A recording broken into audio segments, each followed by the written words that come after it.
Call to order for the Marin Municipal Water District meeting on December 1st, 2020.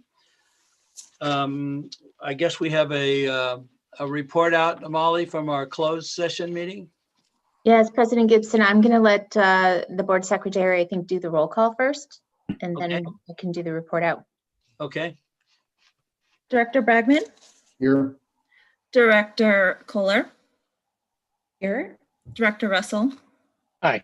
And President Gibson. here, Thank you. Okay. Molly. Thank you, President Gibson. Yes, we did have a closed session special meeting right before this meeting, and there were 3 items on the agenda. They were discussed and direction was given to staff, but there were no reportable items. Okay. Can I get a motion to adopt our agenda for the meeting? So moved. A second? Second. I'm unmuting. Second. Yeah, okay. All right, I guess a roll call vote. Director Bragman, Aye. Director Kohler, Aye. Director Russell, Aye. and President Gibson. Aye. Terry, do we have any public comment for anything that's not on the agenda?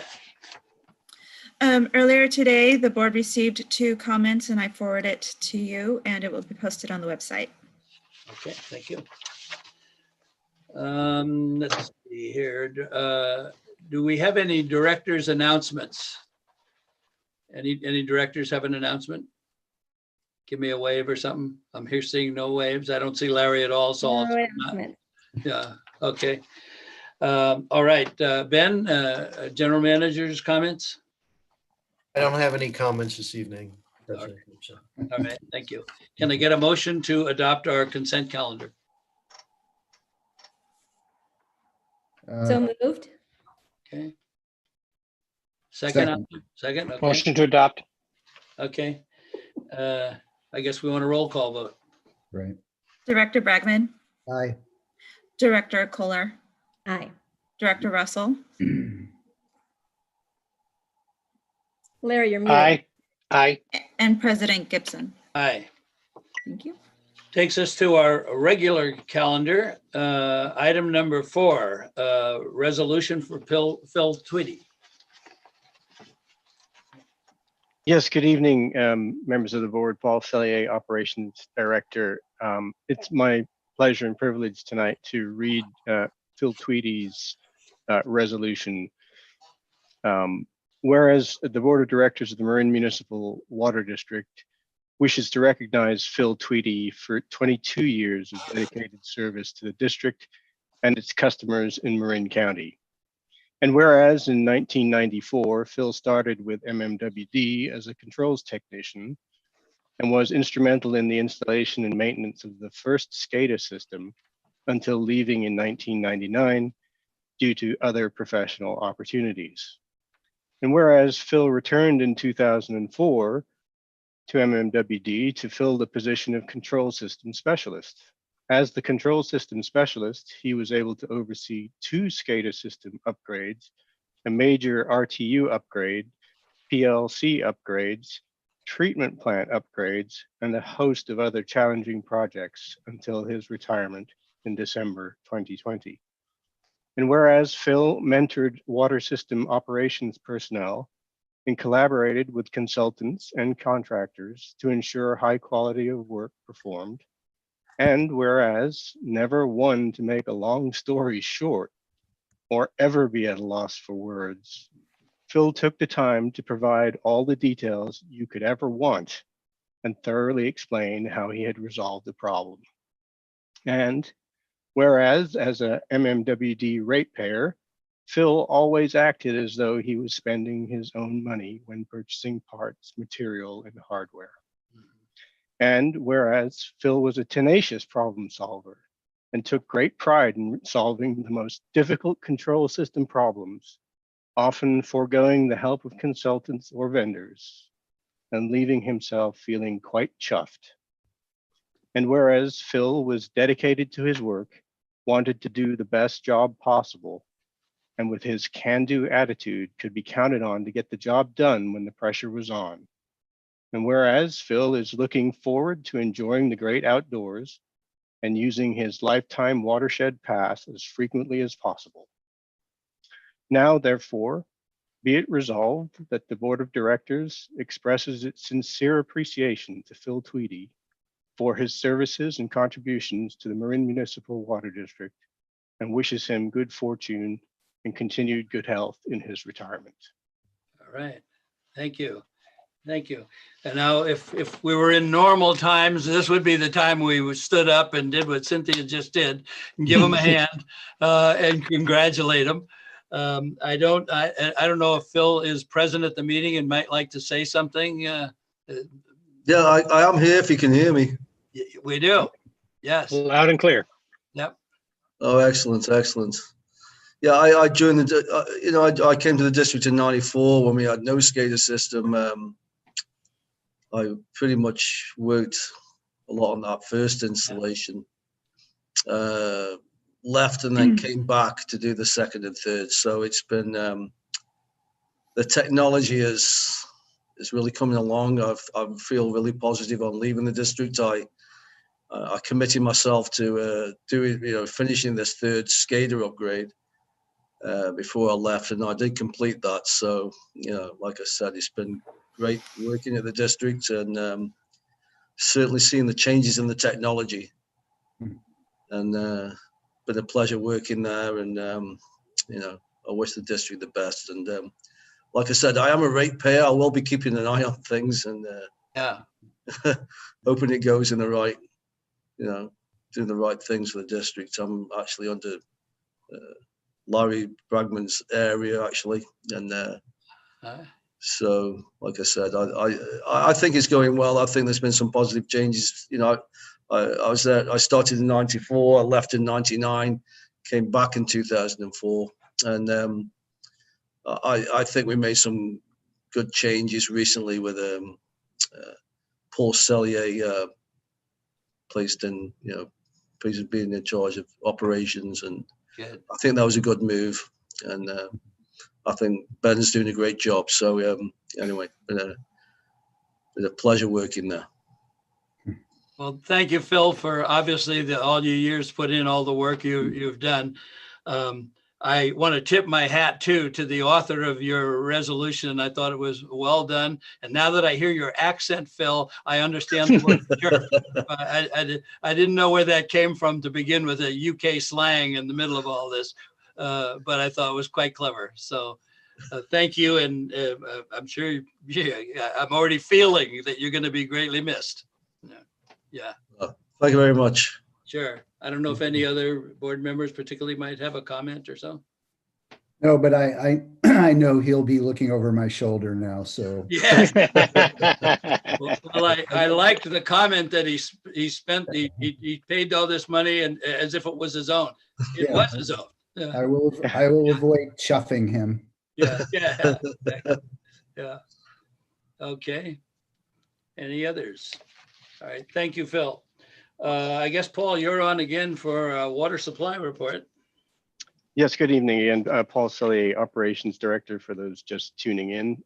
Very brief update tonight. Our water supply is looking okay. We're the time of writing for this report was 93%. Unfortunately, the weather forecast shows no rain for the next 10 days at this point. Of course, we'll have additional details to share with you on the 15th, but I do want to just mention that we're not sort of sitting around just waiting for rain. We do have some plans that we're looking at should it continue to remain dry for an extended period of time. Obviously, we're very early in our wet season right now, but should this continue, say, through January, staff are sitting and preparing a number of options, and we can discuss those maybe a little more detail on the 15th. Okay. Is there anything you can say just in a general sense about what we might be doing different if we are with regard to our water purchases? Yes, indeed. So we are obviously continuing our strategy of accelerated water purchases. And I was just looking at the data this evening, and we purchased more water this past November than we have in the previous 5 years. So we're continuing our accelerated water purchases from Sonoma County. And come January, we'll be in a position to decide to continue those. So that's one strategy. The other strategies are, for example, we're making plans and preparations to pump Sulahuli over into Nicasio so that we have that water available for us. We'll be looking into, banking of water in Stafford Reservoir so that we can preserve capacity in the North Marin pipeline come summertime.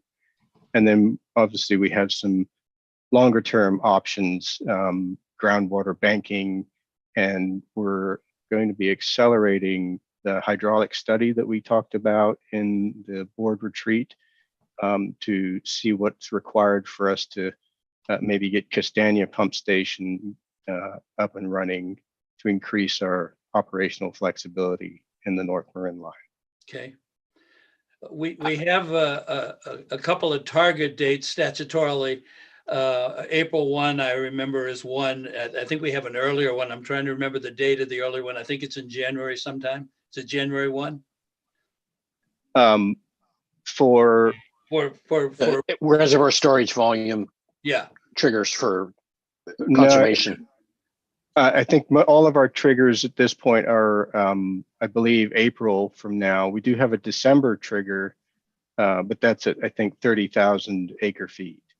And the April triggers are a little bit more than that, right? More draconian, yeah. Yeah, 43 or something like that in April. Phil, I think you should think about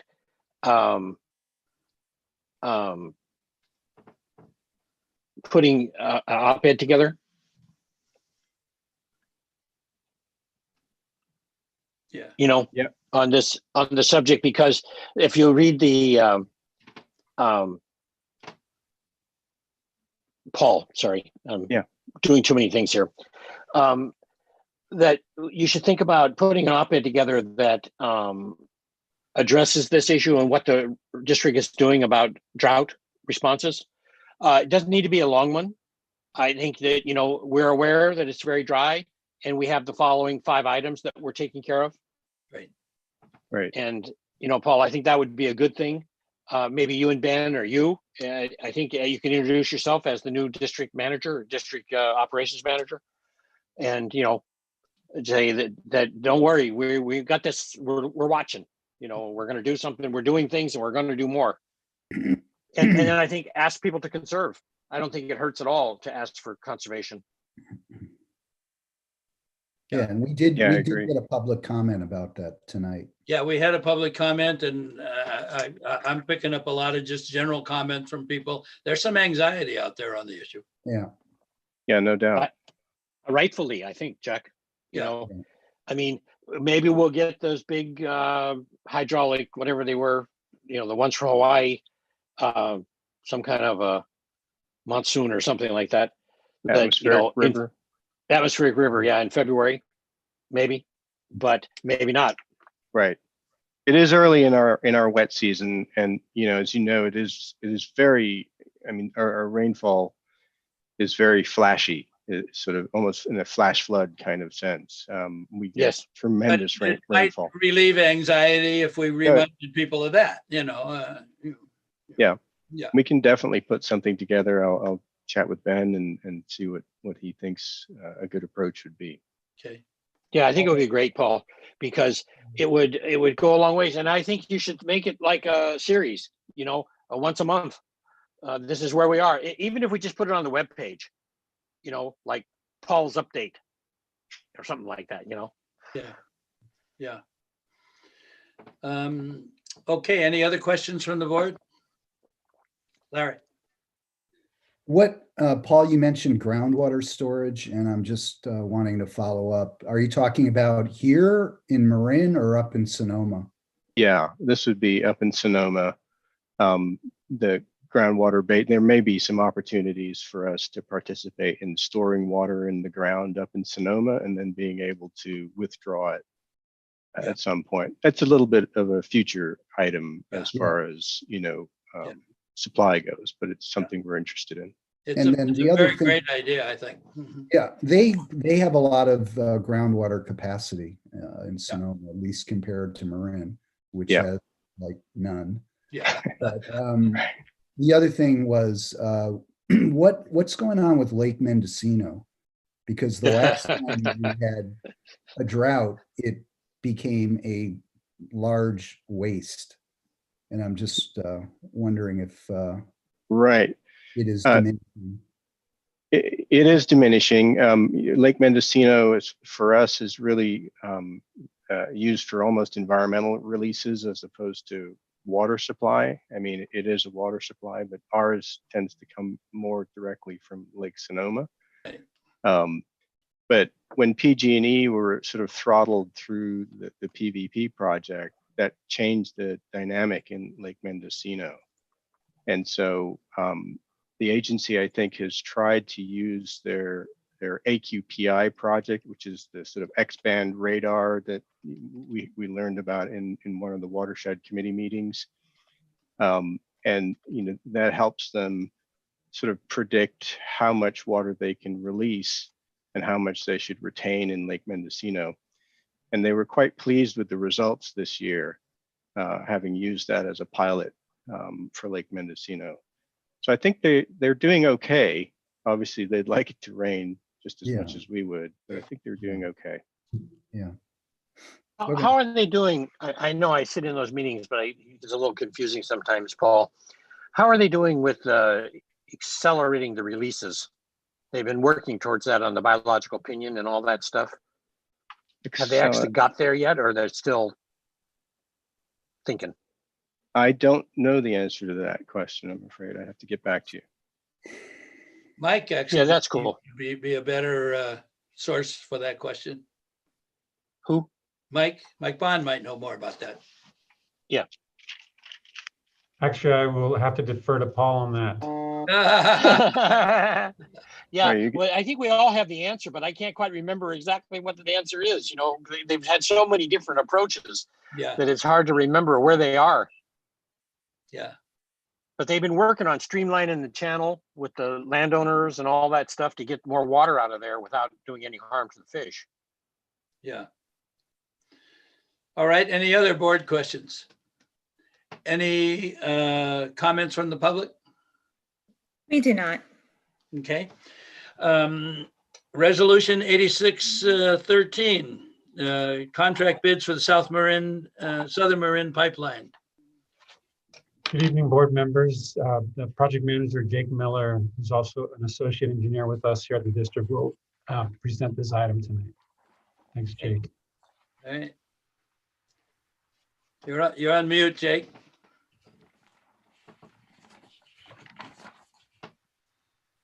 Can you hear me now? Yep, there you go. Yeah. Thanks, Mike. Well, good evening, everyone. I'm Jake Miller, Associate Engineer in the Design section. I'm here to present the item to reject all bids for contract number 1928 for Southern Marin Pipeline Replacement Project. The Southern Marin Pipeline Replacement Project involves the installation of 5,080 feet of new pipe, including approximately 1,020 feet of 10-inch HDPE pipe to be installed in Cove Road in Belvedere. The use of HDPE pipe is to protect against corrosive effects of shallow saline groundwater in this section of the project. On October 20th, staff opened 4 bids for the project. During the review of all bid documents, staff checked the references provided by all contractors. After review of all bid documents, staff determined that all bids failed to demonstrate successful experience on 3 pipeline projects of similar or larger magnitude within the past 3 years as required by the contract. To protect HARD, no projects referenced by the contractors included fusing, installing HDPE pressure pipe, fittings, and appurtenances. The very challenging conditions on Cove Road requires the installation of HDPE pressure pipe. Properly fused HDPE pressurized pipe joints is very important to the success of the project and avoidance of future hazards for the public and the district. Staff feels that the additional time and cost of rebidding the project will serve the interest of the public and district. For these reasons, district staff recommends that the board approve resolution number 8613, rejecting all bids submitted for the Southern Marin Pipeline Replacement Project, contract number 1928. Mhm. Any questions? Yeah, I have at least one, and that is I note on the staff report we have that many, if not all of the bid proposals came from people we deal with and we've dealt with, well known to us. So I'm a little surprised at what appears to be missed signals somehow. One, I guess I'm surprised that there's something out there they can't do because they've done virtually everything before. This is not second guessing where you're coming from here. I obviously rely on, staff's judgment, and if you say so, I gotta go with it, no question. But for some reason, it's counterintuitive to me. I can't quite make it all fit. What's going on here, basically, I guess. I think the more critical issue, Jack, is your comment is well placed, but I think the real problem is how are you going to fix it in the rebid? I mean, the experience of these four contractors isn't going to change between now and the time you rebid. So that's what I was driving at too. Are we going to brand new people who can do this, or? So to answer Jack's question, these contractors some of them I know have done this type of work in the past, but they didn't include it in their references and they didn't provide us with any real formal presentation of that they have completed this work successfully. Right. So we need but maybe the problem is the 3 years. So maybe you need to change that. So that's Jake, my Jake, is part of the issue, and what's unique in this is we don't typically do HDPE pipeline.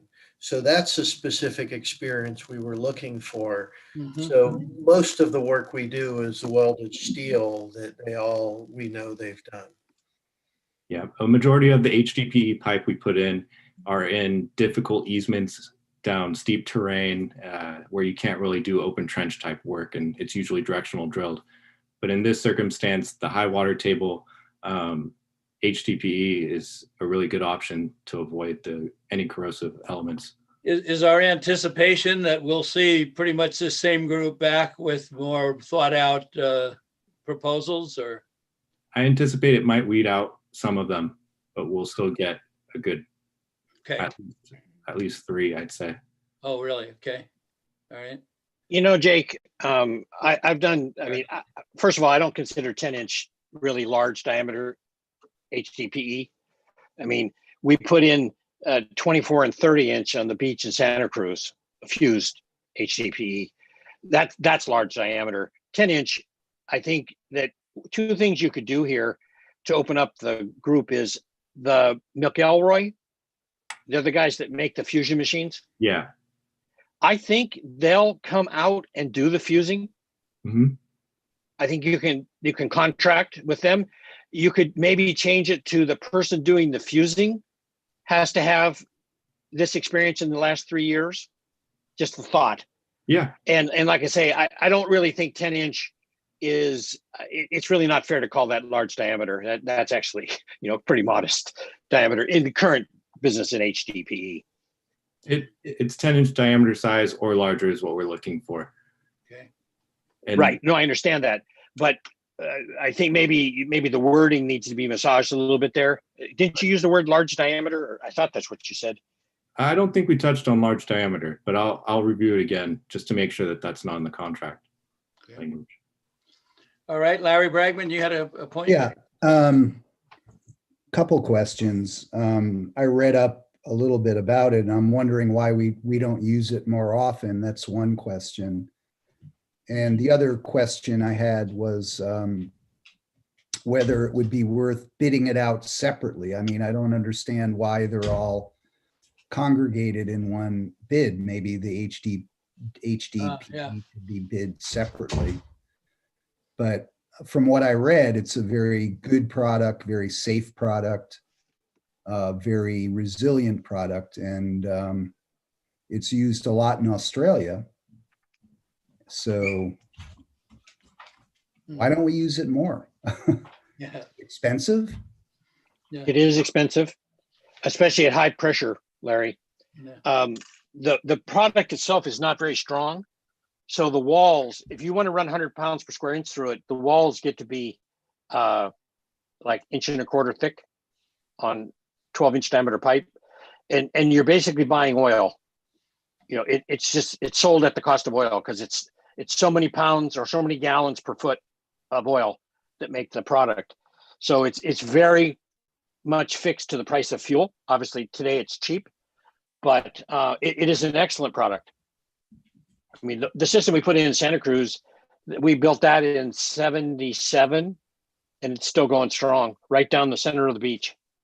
No, they said, you know, according to Wikipedia, it's got a 100-year life expectancy. Yeah, Director Bragman, one issue that many agencies face is your maintenance crew that does repairs. You want to standardize as much as you can. HDPE to do repairs is very different than going out and welding, you know, to stop a leak, putting another piece in, something like that. Because the issue, as Jake noted earlier, is the seams. And you need specialized equipment to do that. So I've just seen a slight migration away from HDPE because of the repair work versus the more traditional steel pipe. But it's great for a circumstance like this. Yeah. It really does work well. Yeah. Although Ben, I don't think you're going to have too many leaks with HDPE. Right. Right. It doesn't suffer. I mean, Larry's right. It's an ideal product, especially for corrosive soils. Right. But it is pricey. Okay. And the other thing is maybe bid it out separately, but you know, again, I would defer to you guys. So. Right. Yeah, me too. All right. Any other questions? Any public comment on this issue? We do not have any public comment. Okay, can I get a motion to reject contract 1928? I would move approval of that resolution. Second. Okay, a roll call. Director Bragman, Aye. Director Kohler, Aye. Director Russell, Aye. and President Gibson. Aye. Thank you. Thank you. Thank you. It takes us to number 7 on our agenda, the Board of Directors Handbook. Hello, directors. My name is Jared Mills. I'm the staff attorney at the district, and tonight I'll be presenting this item. So this item is the Board of Directors Handbook, item number 7. This was originally brought before the board at the March 3rd, 2020 board meeting. During that meeting, we explained the benefits of a board handbook to the board, which is essentially this is kind of an industry best practice that's been adopted by multiple agencies. Additionally, the purpose of the handbook will be to kind of serve as a high-level guidance document for the board and assist with governance and kind of serve as a jumping off point for board member questions.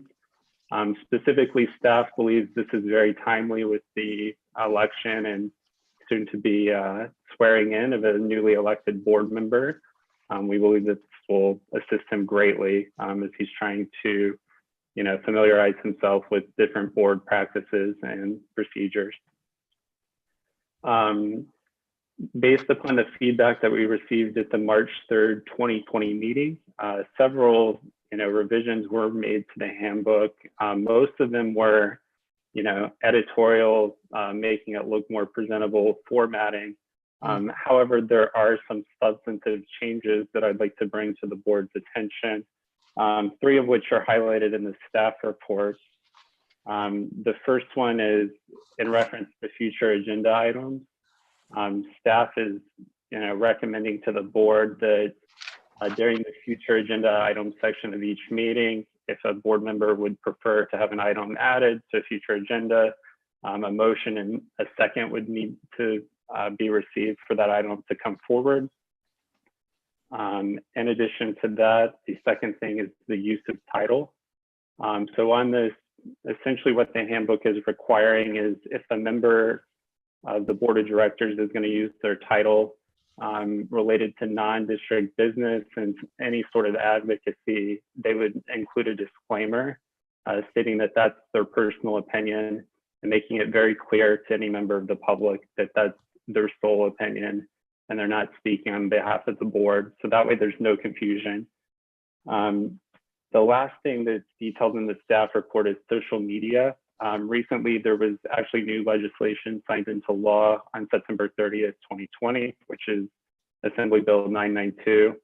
And essentially what this is doing is it's bringing the Brown Act into the 21st century, and it's addressing social media platforms and how board members need to interact and not interact with each other on there.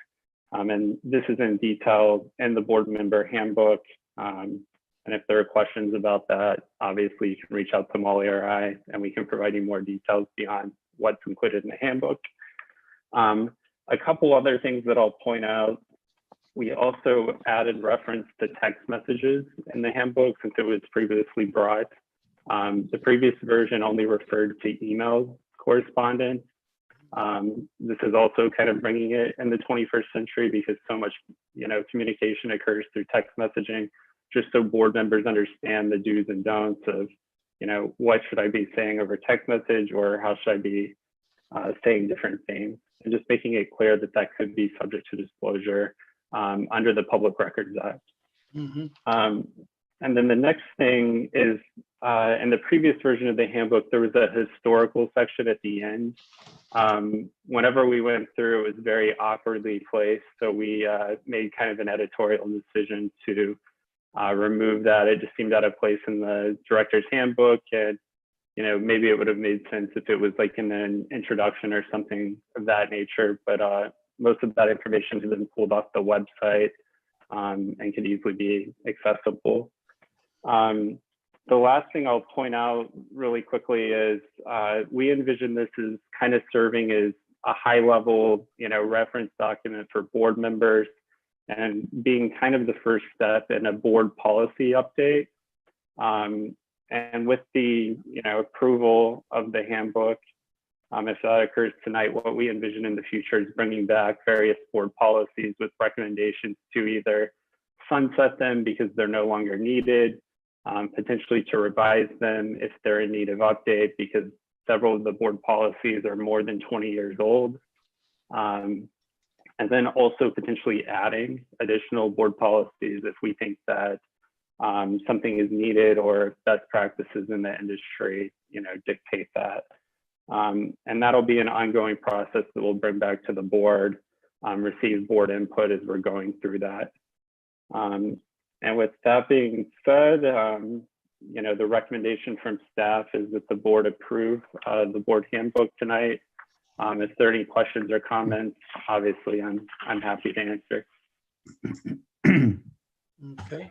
Well, that's quite a chore to bring the Brown Act up to the 21st century. Yeah. I would appreciate it if you would give us a direct briefing on that law, more than just whatever you incorporated into the manual. Okay. And also, as I don't see Monty on our list of attendees, I would suggest that we send him a copy of this so that he has it. It just gives him a little shot to review it before he comes in with us on the 12th.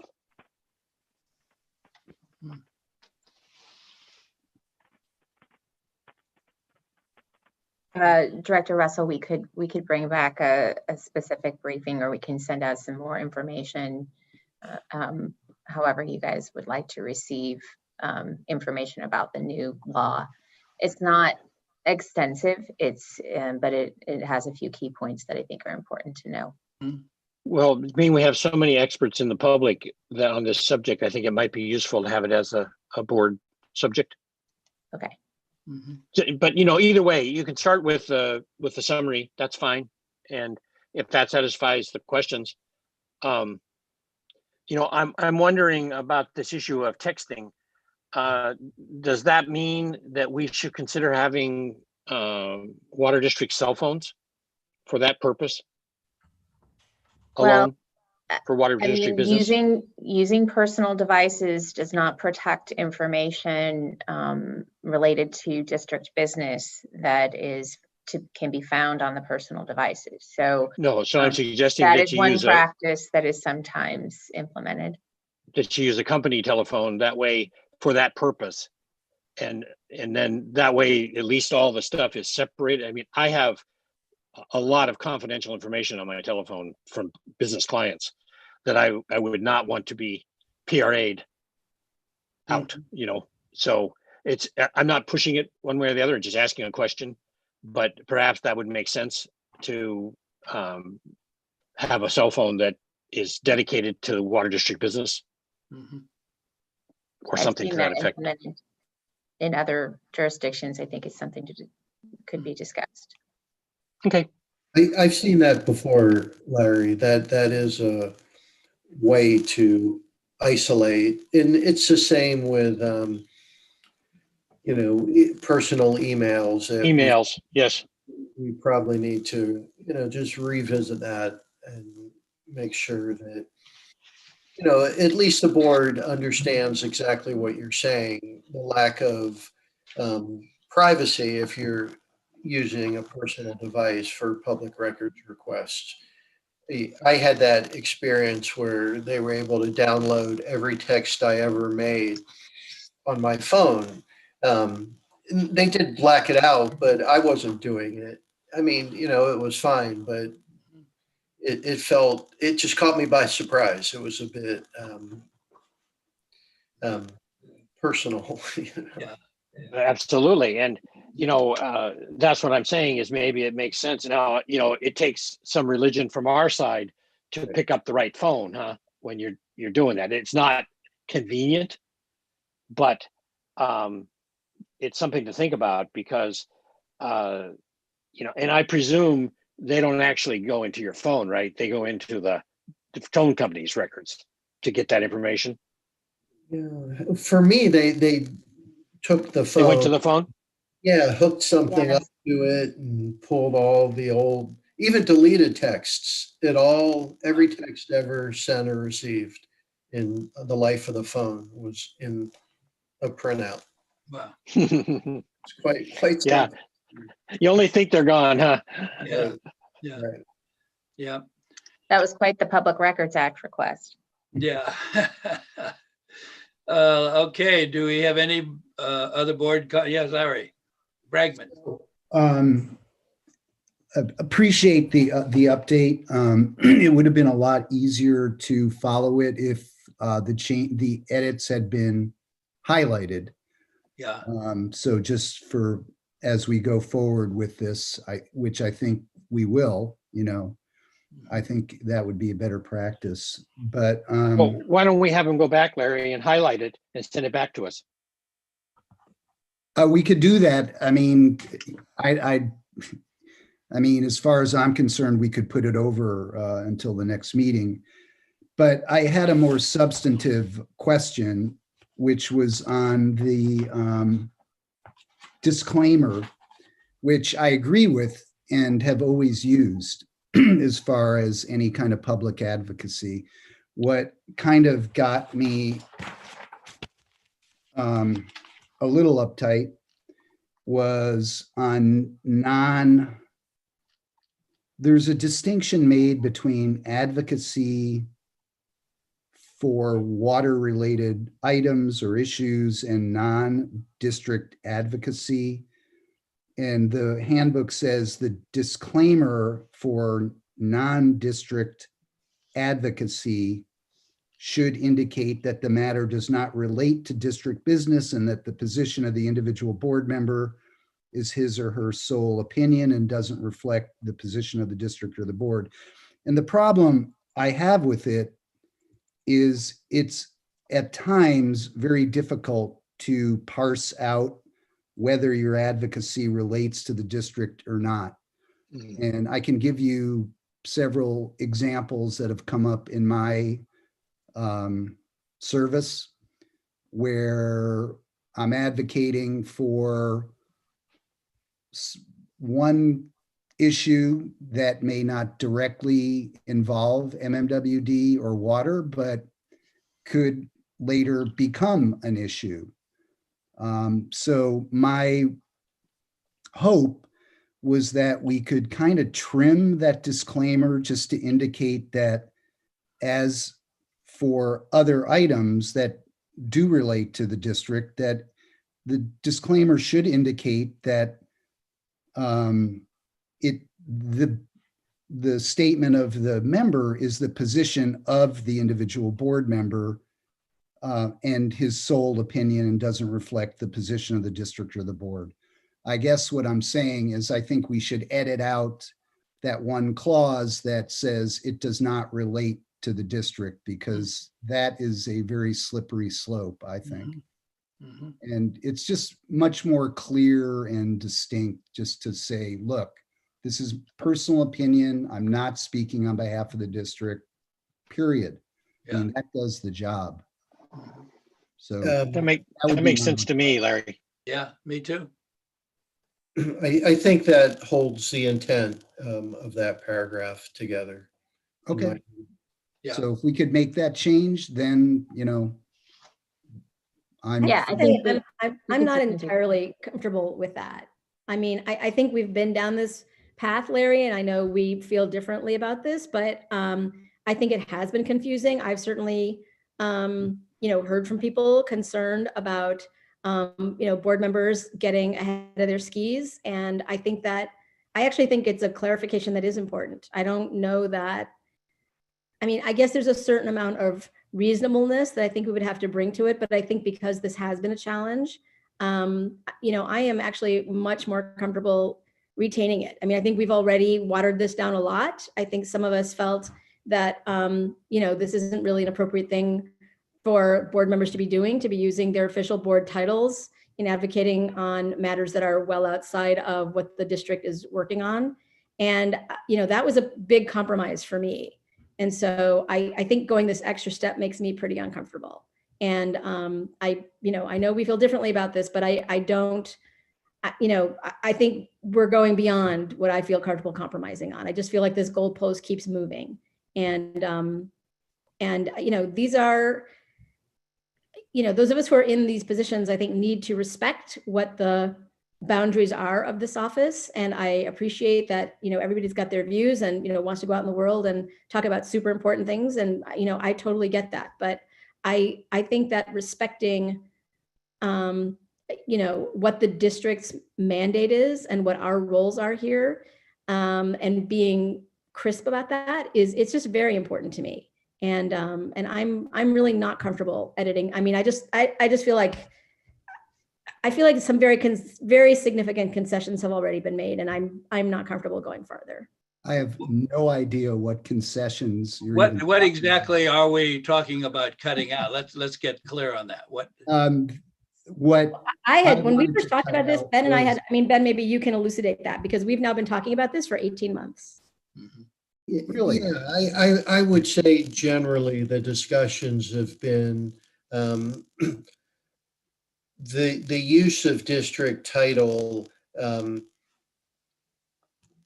for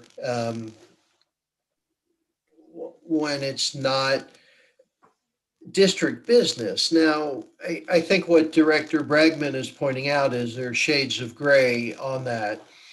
And whether that language is in or out, this is really going to be the judgment of the board member of, is this issue related in some direct or indirect way or completely outside of district business by any stretch. So I think it's a shades of gray issue that Director Bregman is trying to get at.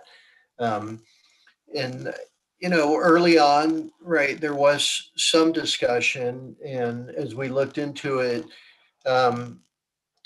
it's a difficult issue because the title of a board member is bestowed on you by your constituents, not your peer board members. So this is it's a bit of a nuanced issue in terms of what the board as a body can really do in terms of controlling the use of someone's title. I don't think it's a matter of controlling. We're talking about the board making policies for itself. People can do what they want to do. These aren't laws. I mean, Right. I think it is reasonable for the board to establish a policy. And, you know, That's I a mean, good- Larry, we had a very significant disagreement with your advocacy having to do with the Farallones. And putting aside the issue, because I think, you know, it's not my issue. I think there were, from my perspective, there were reasonable arguments on all sides. You know, that wasn't the question, but I heard from more than a dozen people just very, very upset that MMWD was taking a position. And I had to keep explaining that we weren't taking a position, Right. but Right. it wasn't just your use of your title. It was also the way that you referenced it. So it turned up, as you know, in the public document as MMWD comments on. And, No, you it know, didn't. there were any number of things on this. That I don't is want to have, not True. Let me just, I'm confused here. I It's think not true. what, it is true. I saw the public record. hold on just a second. No, you What, didn't. what Yes, I language? did. It was sent to me by 8 different Okay, people. time out. What I think we want the board member to say is that what I'm stating now is my own opinion and not necessarily the opinion of the board. I mean, that's absolute, that's the language we want. Now, what beyond that are we talking about cutting out? What was added to that? That's the heart of it, it seems to me, right there. First of all, on the Farallon issue, it was an oral comment made at an informal, it wasn't even a hearing. Yeah. And- There was a letter. You signed your name on a letter. I was there. This was in Bodega Bay. Let's try to keep this on the issue of the handbook, not with any personal board member, and not make it attributable to one board member. Well, because, this has become a bugaboo for the proponents of a program, and which I spoke against. Yeah, I And remember. That's fine. I don't, That's what's driving it. But let's get back to the Let handbook. me just I'm not finish. driving it for me because I don't Jack? care. I don't Whoa. have How can I separate them? Zoom. Wait a second. Aren't we using Robert's Rules of Order? Okay, so I think I get to finish my statement. Okay, go ahead. Thank you. So that hearing actually did involve an MMWD issue because they're dumping rodenticides into our water system, okay, or into adjacent water. So in that case, I wouldn't have to use this little does not relate to MMWD biz clause.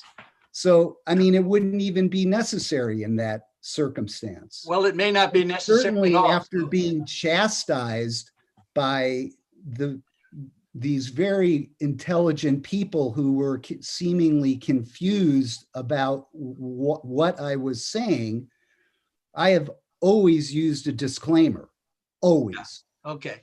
always. Okay. And the disclaimer we want is, read it again, please. The disclaimer, all I'm requesting is on non-MMWD business, that inclusion, that this is not an MMWD. Right. be So dropped. you're Because- totally satisfied with that.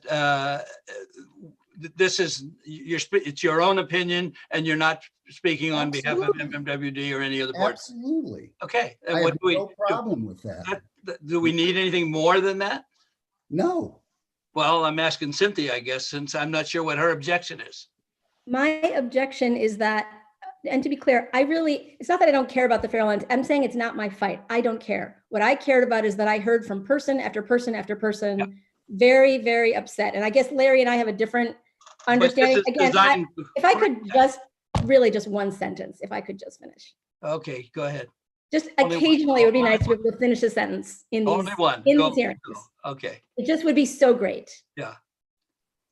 Okay, go. So I heard from a lot of people very upset, and it was not at all clear. And I understand, Larry, that you disagree, but there are reasonable people on the other side of this. I have no side of it other than my concern about how the district was being represented. And The district wasn't being represented. Okay. nevertheless, people felt that they were. And it wasn't just an oral comment. There was a letter that you signed your name and your title. And, it was a That's long not time ago, so I true. don't remember all the details, but if you That's want, not I can true, take it out. Cynthia. Oh my goodness. will not is this not true. Oh language? my goodness, you Good guys. question. I have a question for you. Will Okay. not this language get solve that problem? The simple. I don't know that it does. I think Larry and I disagree about rodenticide 20 miles out in the Farallons has anything to do with this district. To me, it obviously does not. It has But- nothing whatsoever to do with our mission, with what we do. I mean, we're talking about, again, I have no objection, Larry, to your advocating there or, or any number of other things that you're involved in. Go for it. But I do think it's problematic how we represent ourselves. And do I. I And think that's what- for whatever reason, you can disparage them, you can say they're whatever you think they are, but people were concerned enough to reach out to me and Armando, and a lot of them, and very upset. And granted, upset because they had a differing view, but nevertheless, their perception was, and I think it is a fair one, that because of the way you used your title in that letter and the way it showed up in the public There was record. no letter, Cynthia.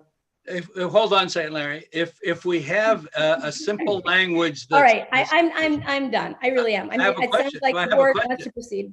I have a question. Does it not satisfy that if we have the clause in there that any board member that's doing that kind of activity has to say, this represents my own opinion and does not reflect the board or any member of the board or the district? Doesn't that solve that problem?